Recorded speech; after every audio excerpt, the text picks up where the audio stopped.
دین speeches کے معزز ناظرین السلام علیکم۔ ناظرین، آپ لوگوں نے مولانا طارق جمیل صاحب کا نام تو سنا ہی ہوگا۔ نہایت ہی دلچسپ قسم کے انسان ہیں۔ اس کے تقریر سے آپ کو پولیٹکس کی بو تک نہیں آئے گی۔ شاید یہی وجہ ہے کہ پوری دنیا میں اس کی تقریر کو سنا جاتا ہے اور پسند بھی کیا جاتا ہے، پھر چاہے وہ مسلم ہو یا غیر مسلم۔ ناظرین، بھارت میں بیٹھ کر مولانا نے سکھ برادری کے دل جیت لیے۔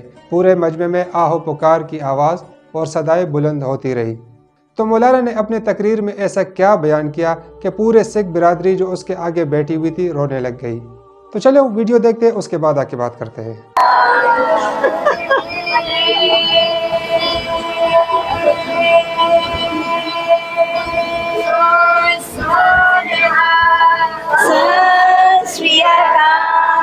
واہ جی واہ، واہ جی واہ، خوش کیتا جی۔ میں سمجھ تو کوئی نہیں آیا پر دل خوش ہو گیا۔ آپ ماں دی قبر دے سرانے ان کر کے بیٹھے اور ہاتھ اچھا رکھ لے اور سر وچ دے لیا۔ یہ سٹائل رات نو نماز پڑھتا ہے، قرآن دی تلاوت کرتا ہے، روزے بھی رکھتا ہے، نمازاں میں پڑھتا ہے، بس میرے نال بدتمیز ہو کے گل کرتا ہے اور مینوں کوئی شکایت، اس تو میرا دل ٹوٹے ہو کہ میرے نال بدتمیز ہو کے گل کرتا، کیونکہ ماؤں کے دل کو اللہ کے سوا کوئی نہیں جانتا کہ وہ کیسا ہمدرد ہو۔ میں 82 سے ان ملکوں میں جا رہا ہوں، اب اس بات کو 40 سال سے اوپر ہو چکے ہیں۔ میرے رشتہ دار بھی وہاں رہتے ہیں، وہاں کی معاشرت بہت کھل کے میرے سامنے، میری آنکھوں کے سامنے۔ آپ کے ملکوں میں لائف سٹائل اتنا فاسٹ ہے کہ آپ کے پاس رشتوں کے لیے تو وقت کہاں سے بچے، آپ کے پاس اپنے لیے بھی وقت نہیں، آپ کے پاس زندگی کی ایسیسریز ہم سے زیادہ، لیکن زندگی کو بہت مشکل۔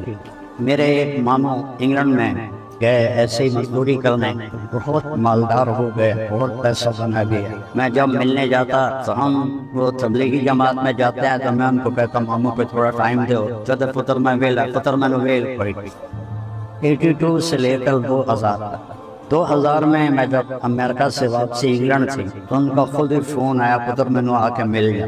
تو میں گیا تو اپنے گھر میں اکیلے بیٹھے، کہنے کہ پتر 26 سال بعد پتہ لگا میں نے ایتھے نہیں آنا چاہیے۔ ایک میرا 6 بیڈ روم ہاؤس، اور آپ کو پتہ ہے کہ ان ملکوں میں 6 بیڈ روم ہر ایک کے پاس نہیں ہوتا، اچھے بڑے مالدار کے پاس ہوتا ہے، ورنہ 1 بیڈ روم 2 بس ایک باتھ روم۔ کہنے گیا ایک 6 بیڈ روم میں میری ساری اولاد میں نے چھڑ کے چلی گئی، سر میں اس پیسے نو کی کرا، اور میرا اتنا بڑا کاروبار میں سارا بند کر کے پراپرٹی کرائے تے دے دیتی ہے، کچھ میں اتنا پیسہ آ رہا ہے کوئی لینا نہیں، کوئی نہیں میرے تو میری مامی بولی پتر یہ ملک ویکھن دینے رہن دینے۔ میں بہت ڈیپلی وہاں کی لائف کو جانتا ہوں کہ اب لوگوں کے پاس اپنے لیے بھی وقت نہیں ہوتا، بیوی کے لیے، اولاد کے لیے، ماں باپ کے لیے، کہاں سے ڈالر اس کی ایک دوڑ لگی ہوئی ہے۔ اور ہمارے نبی کا فرمان ہے جو صبح یا کہ ماں باپ کی زیارت کر لیں اور کوئی ان سے خدمت نہ پوچھے، کوئی کام نہ پوچھے، صرف زیارت کر، تو صبح سے لے کر شام تک فرشتے اس کے لیے دعا کرتے تھے۔ اور جو شام کو جا کے ماں باپ کی زیارت کر لے اور خدمت کوئی نہ پوچھے، صرف زیارت کر لے، تو صبح تک فرشتے اس کے لیے دعا کرتے رہے۔ اور میرے اب کو پتہ ہے ہمارے دین میں 5 نمازیں، مرد لوگ نمازیں مسجد میں پڑھتے اور جماعت ہوتی ہے، ایک آگے آدمی کھڑا ہوتا ہے اور پیچھے لوگ کھڑے ہوتے ہیں اور نماز، اور اس میں 3 نمازوں میں قرآن کی اونچی تلاوت ہے، اس میں عشاء کی نماز۔ تو میرے نبی کے گھر کا دروازہ ایسے مسجد میں کھلتا، آپ کے والدہ تو آپ 6 سال کے تھے فوت ہو، تو ایک دفعہ آپ نے فرمایا اگر کبھی میری ماں زندہ ہو اور میں عشاء یعنی رات کی نماز مصلی پہ کھڑا اور قرآن شریف پڑھنا شروع کر چکا ہوتا اونچی آواز، اور ادھر سے آواز آتی محمد، تو میں ماں کے لیے نماز توڑ دیتا اور میں کہتا ماں جی میں آیا۔ سب سے بڑی عبادت اسلام میں نماز، تو میرے نبی نے فرمایا میں اپنی ماں کے لیے نماز توڑ، اور 56 سال کے بعد آپ حج پہ جا رہے ہیں، ماں کی وفات کے 56 سال حج کے لیے جا رہے ہیں، راستے میں ایک جگہ آپ کی والدہ فوت ہوئی تھی، میں نے وہ جگہ دیکھی ہے جا کے، تو آپ کے ساتھ کوئی 20-25 ہزار لوگ تھے احرام باندھے، تو اس جگہ کا نام ہے ابوا۔ جب آپ وہاں پہنچے تو آپ نے اپنی اونٹنی کو پہاڑوں میں موڑ دیا۔ نئے لوگوں نے تو پتہ نہیں بھی ادھر جا رہے ہیں، ادھر تو رستہ ہی کوئی نہیں، لیکن پرانے نے پتا ہے کہ ادھر آپ کی والدہ دی قبر۔ سال کتنے گزر گئے؟ 56۔ 6 دن بعد بندے دے ہاتھ سے مک جاتے ہیں۔ آپ نے اپنی اونٹنی نو بہایا، پہاڑ تے چڑھے، اپریل دا مہینہ، شدید گرم، اور 2 چادراں ہوندیاں جس لئے حج ہوندا ہے، صرف نہ کرتا نہ پگڑی، سر وی ننگا، اور سخت کالے پہاڑ، آپ ماں دی قبر دے سرانے این کر کے بیٹھے اور ہاتھ چڑھا کے سر وچ دے لیا۔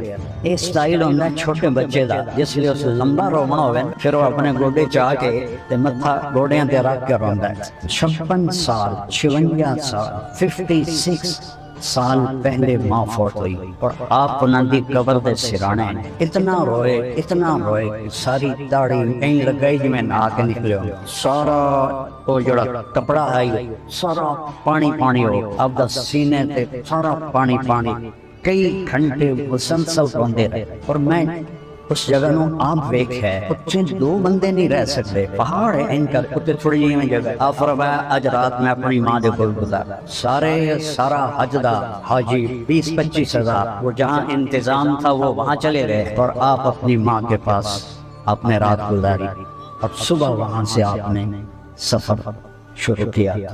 آپ کے ملکوں میں کتنی مائیں ہیں جو اکیلی بیٹھی ہوتی، اور کتنی ہیں جو اولڈ ہاؤس میں نے اولڈ ہومز کا بھی وزٹ کیے، اس میں ہندوؤں کی، سکھوں کی، عیسائیوں کی، مسلمانوں کی، سب مائیں بیٹھی تھیں کہ اولاد کے پاس ٹائم ہی کوئی نہیں ہے کہ وہ ان کا حال پوچھ۔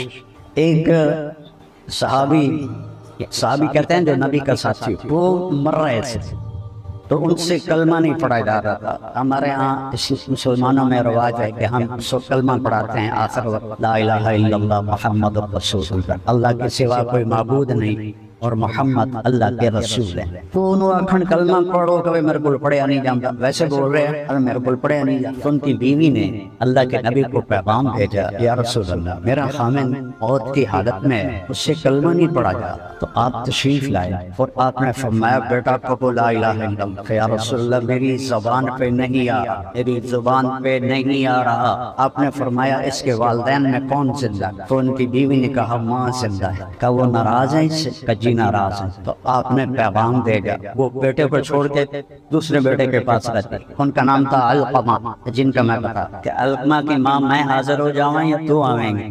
اسے کہنے یا رسول اللہ میں آگے۔ فرمایا تجھے اپنے بیٹے سے کیا شکایت؟ یا رسول اللہ میرا بیٹا بہت نیک، رات میں نماز پڑھتا ہے، قرآن کی تلاوت کرتا ہے، روزے بھی رکھتا ہے، نمازاں بھی پڑھتا ہے، بس میرے نال بدتمیز ہو کے گل کرتا ہے، اور میں نے کوئی شکایت، اس تو میرا دل ٹوٹے ہو کہ میرے نال بدتمیز ہو کے گل کرتا ہے، چونکہ ماؤں کے دل کو اللہ کے سوا کوئی نہیں جانتا کہ وہ کیسا ہمدرد ہے۔ تو آپ نے کہا معاف کرو گی؟ معاف کر دو۔ کہا جی میرا دل نہیں کرتا۔ آپ نے فرمایا اگر میں یہاں لکڑیاں اکٹھی کر کے اس کو آگ لگا دوں پھر سفارش کرو گی کہ نہ لگا نہ جلا؟ کہا ہاں اتنا تو میرا کلیجہ نہیں۔ فرمایا اگر تو نے اس کو معاف نہ کیا تو اللہ اس کو، جس کو آپ نرگ کہتے ہیں، اللہ اس کو دوزخ میں ڈال دے گا، نرگ میں ڈال دے گا۔ انہوں نے کہا اچھا جی میں معاف کیا۔ آپ فرمایا بیٹا پڑھو لا الہ الا اللہ۔ اس نے پورا کلمہ پڑھا لا الہ الا اللہ محمد رسول اللہ، اور اس کی جان نکل گئی۔ پھر آپ نے اس کا جنازہ پڑھا تو انہیں پتا ہے ساڑھے جنازہ ہوتا ہے۔ پھر آپ دفن شریف ہو کے اعلان کیتا سن لو میرا اعلان، جس نے ماں باپ نو دکھ دیتا وہ دوتے اللہ دی لعنت، فرشتیاں دی لعنت، زمین آسمان دی لعنت، کوئی نیکی اللہ دی بارگاہ چ قبول ہوئی۔ ان رشتے برباد ہوئے پین تھوڑے کو سارے کو پھر بھی تھوڑا الحمدللہ بڑا شکر، ان کے ہاتھاں چ بہت زیادہ شکر۔ شہری لائف نے انہوں میں پاگل کر دیتا ہے، پیسہ پیسہ پیسہ، جی میں اس سے سوا اور کوئی کام بھی کوئی نہیں۔ ایک اور واقعہ آپ کو سناتا ہوں۔ موسیٰ علیہ السلام بہت بڑے نبی گزرے ہیں، آپ نے شاید نام سنا ہو۔ کہنے لگے یا اللہ میرا جنت کا ساتھی کون ہے؟ اب ان کے دل میں پڑ گئی کسی بڑے گرو کا نام لیں گے تو اللہ نے فرمایا فلانا کسائی جو ہے وہ تیرا ساتھی ہے جنت۔ موسیٰ علیہ السلام حیران پریشان، میں نبی رسول